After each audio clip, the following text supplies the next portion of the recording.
Lazy Dude 99.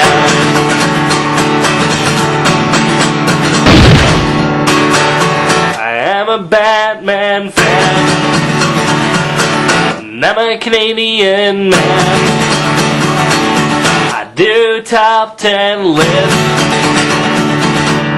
tonight ketchup chips.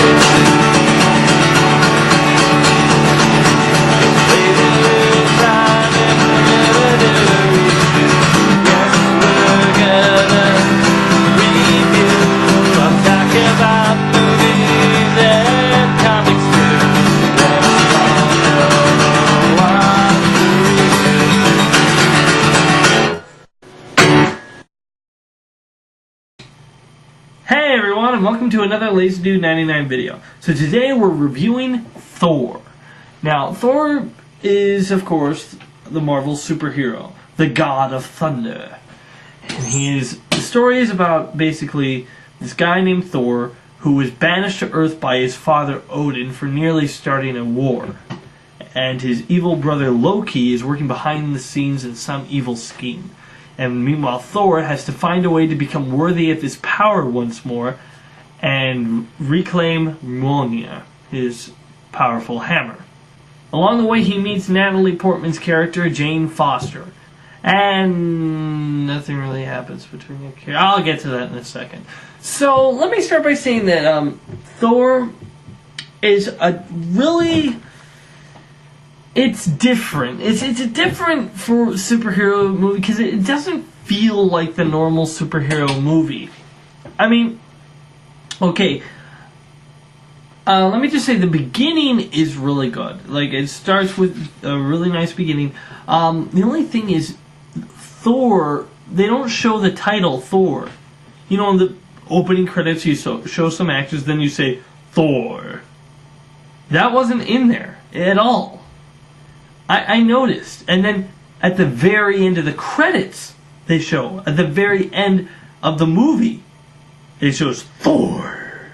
Like, oh, it's good that you put it in the end, but you forgot to put it in the beginning.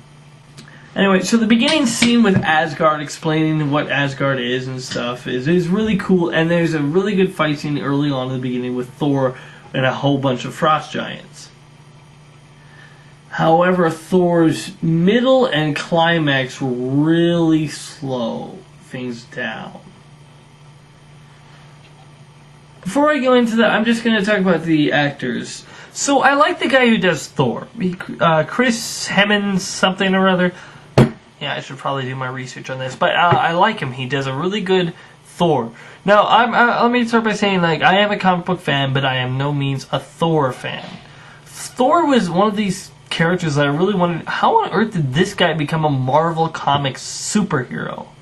A character from the Greek legends and stuff. I want to apologize for saying that Thor is from the Greek gods when he is obviously a Norse god. My mistake. Like, at least with Wonder Woman, her origin was based in the Greek mythology, but she was her own character altogether. So how does a character like Thor, an Asgardian god, become a Marvel superhero? But that was the only thing that kind of bugged me. But I like the guy who does Thor. He's funny. He's not funny as in he's trying to be funny. It's just the way he acts makes you laugh, and there's a couple scenes that will really get you to smile.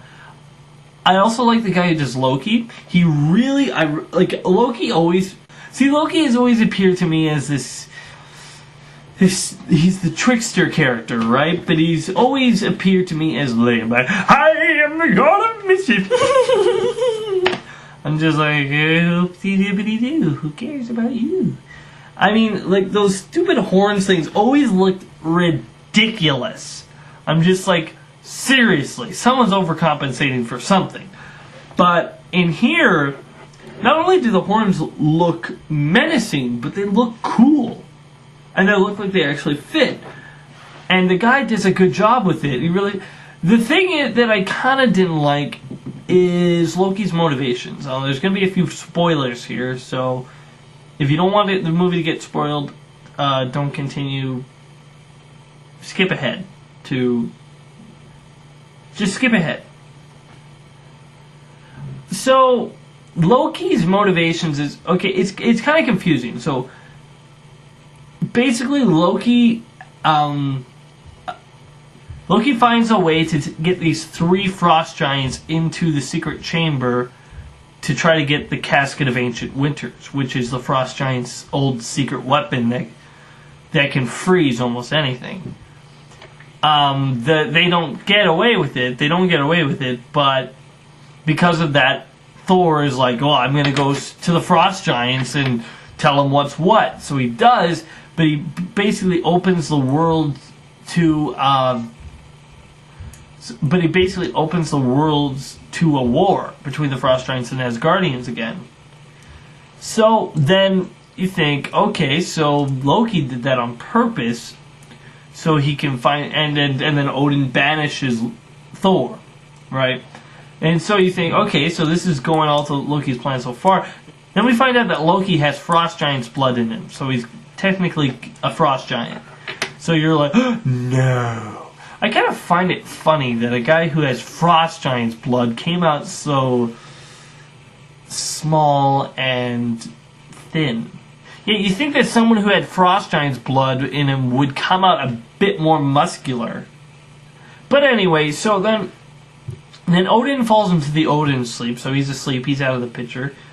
And then Loki goes to the frost giants and tells them, "I can help you kill Odin." So you think, oh, this is Loki's big plan, right? Frost giants are gonna go in, kill Odin, and then Loki will rule Asgard. Good plan. That's not the plan.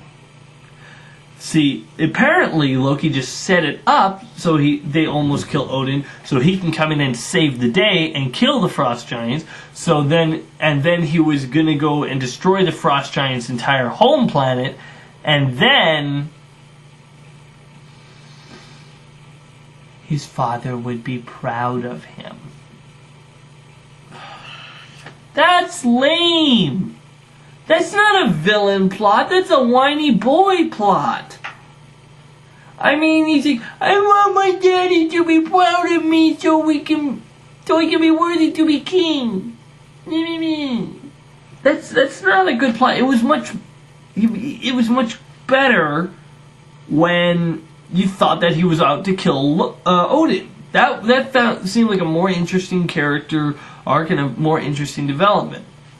But besides that, I do like the actor who plays Loki. He's the only time I've ever found Loki slightly interesting. Now we come to Natalie Portman. And if you've seen all the reviews, everyone said the same thing. She is wasted in this film. Basically, I'm just going to say what everyone else says. She's just won an Oscar for Black Swan. And then she comes here and she's just... Why does she like Thor? Because he's ripped. Why does he like her? Because she's hot. Those are real compelling character traits, don't you think? Don't answer that. So, yeah, you see, my biggest problem with this film, Thor gets sent down to Earth and he gets stripped of his powers by Odin to be taught humility, right? But he doesn't really get taught humility. He hangs out with the humans for a bit, then he goes, finds his hammer, tries to lift it, and he can't. And then he spends more times with the humans, sacrifices himself for the destroyer armor, and then he's able to pick up the hammer again. Just that is... I don't like that at all. Because honestly, okay, Thor, before he gets sent back, obviously he might have not thought things fully through, but obviously he was an honorable man. He might have been a bit cocky, but he was still honorable, tough, and he was strong, and he's strong-willed, and he wasn't a coward. Now, even when his powers are taken away, and the destroyer armor is tearing up the place, I will get into that in a sec, he goes to the destroyer armor and says to Loki, "These people have done nothing to you. Take me." Thank you, cliche number 67. And so then the armor goes, and then the hammer comes to him. Okay, even if Thor hadn't gotten sent back, hadn't gotten his powers stripped away before, I still think he would have done that before he met Natalie Portman's character. Like, he seemed to me like he was still honorable enough that he would willingly sacrifice himself before the masses. And they don't show any reason why he wouldn't. Like, the thing that I always kind of liked and hated about Asgardians, but they're supposed to be that way, is they're always so stuck up to humans. Like, puny mortal, thou art worthy to spit on my feet. Or something like that. You know, they always have this I'm holier than thou attitude to them, and we like that because then we can say, oh, your butt just got owned by a puny mortal. What's up? Oh boy, I'm embarrassed. Anyway, that's why I like in this, Thor never comes across as someone, to me, he doesn't come across to me as someone who said, you are all worthless little mindless beings. You have no worth among you. You know, he doesn't come across of that. I actually would have liked it if he was like that. You know, it would have been a more... The lower your character starts on the bar, the higher he can climb. And the more you can like him over a period of time. In the beginning of the movie, he just comes up across as a little cocky. And that's why his father punishes him. Not because he doesn't value life or anything. Anyway, yeah, okay, I'm just gonna stop talking about my problem with the film. That's basically it for my problems with this film. I want to talk about the good things now. I know I've been bashing it for a little bit, but I want to talk about the good things. The big fight scene in the beginning was awesome. In the beginning, when Thor has his hammer and his buddies, and they're going around kicking Frost Giant's butt, that was awesome. I thought it was a little early in the film to get a big battle sequence when I first saw it. I'm like, well, this is a little early, right? But after later on, when there's not much action, I thought, okay, it's understandable why they put it here. I wish there was more fight scenes in the movie like that. I know I said stop talking about the negative, but I am, but the only other action sequences are when he's going in to get Mjolnir, and it's all fist fighting, right? He doesn't have his powers, so it's all fist fights. But I don't want to go to a Thor movie to see fist fights. I want to see him smash with that hammer. I think the reason they didn't do it is two things. One, Thor is overpowered as it is, so if he lands in our world, what threat is there really to him if he has his powers? Valid reason. And two, fighting with a hammer is hard to choreograph. I mean, think about it. It's just a hammer. You're just going boom, boom, boom.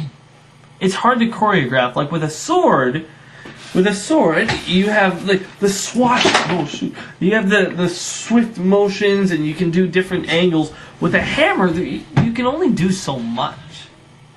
You know, you just boom, boom, boom. So yeah, because of that, a lot of the other fight scenes really aren't as epic as the first one. The first fight scene in the Frost Giants world, awesome. The rest of them aren't as good. The humor in this film, I want to talk about that because it's really, really funny. It's probably the thing that really saved this film is the humor, because there's so many times I laughed, it made me enjoy the film more. Like there's a time when Thor's like drinking coffee. He's like, "This is a good drink. I like it." And they're like, "Good, good, good." And they think they, calmed him down. And he says, "Another!" And I love that. I thought that was funny because if he was in Asgard, if he slammed his drink on the ground, they'd say "Hurrah!" or "Ha ha!" Or they'd all scream with him. But here, everyone's just like, "Whoa, sheesh, calm down." And then there's a point where he needs to go someplace, and so he goes into a pet store and says, "I require a horse." Sometimes they come out of the expense of our character and make them look a little dumb. But, you know, they're just, they're fun and they make you laugh. Now for the effects, the Asgard effects are really good. I like the effects of Asgard. But when you take that and you put it in our modern day New Mexico, some of them look a little cheesy. I mean, there's a really funny line when Thor's partners, Sif and those other guys, they're walking down the street in their full Asgardian costumes, which looked really cool in Asgard, but here they look a little silly, and you see two S.H.I.E.L.D. agents up on the roof saying, is there a Renaissance fair around? He's like, must be. Should we call it? Yeah, sure. Oh, yes, sir, we got Xena, Jackie Chan, and Robin Hood down here. I thought that was funny. I laughed really hard on that. The Destroyer Armor fight and the final battle with Loki. 2 words. Epic fail. I mean, seriously, the Destroyer Armor battle was super short. I don't even mean like Spider-Man 3 Venom short. I don't even mean Iron Man, Ironmonger short. I mean it's Optimus Prime versus the villains in Transformers 2 short. That's how short. It's just, alright, he's gone. And the battle with Loki is not much longer. So, the thing that I think really bothers me is that this feels like it's just set up for the Avengers. It feels like they didn't really want to tell a really good film. They just felt, okay, we gotta get the Thor film out so we can set it up for our big Avengers movie. It even in the credits, at the end credits, it says, Thor will return in Avengers. You know what it feels like? It feels like when Avengers Earth's Mightiest Heroes came out, the animated show, they had, after their main episode where they showed all the characters getting together for the first time, they had individual episodes that were all just about that one character. This feels like that. It's just an individual episode all about Thor. And the next episode is going to be with the whole Avengers. That's what it feels like. It doesn't feel like an actual to its own movie. However, when I did come out of it, I did end up more liking it than I do hating it. And you might say, well, you talked mostly through this review of talking about what's wrong with it. It's true, but, you know, the things that are wrong with it require more talking, and the things that are good about it, there's not much to elaborate on it. The beginning fight scene is good. The Asgardian scene is good. Asgardian scenes are good. Baldur's good. The gatekeeper. Odin is good, even though he was a little bit too cuddly, fatherly. I always like it when Thor disagrees with him and we agree with Thor sort of thing. But still, Odin was good. It was pretty funny, and I just wish there was a little bit more meat on these bones. It feels we're just giving the bare bones so we can have the Avengers movie. Who knows? Maybe when they make a Thor 2, it will be more epic, because the Avengers movie will already be made, and Thor will already be established. And maybe that's the thing. It's kind of an origin film, but it's mostly just him being introduced to Earth. So I'm just gonna wrap up here. I think that Thor is an average superhero movie. It's not a humongous letdown. It's a little bit of a letdown. I still think that Green Lantern and Captain America and probably X-Men First Class are going to be better films. I did enjoy Green Hornet more than this, but I didn't come out of the film hating this film. So I'm going to have to give Thor 5 out of 10. Thanks for watching, guys. Remember, I'm leaving it at 99, and if I don't like it, it's not worth it. See you around. Be sure to check out more of my other videos on my channel, and wait for more coming soon.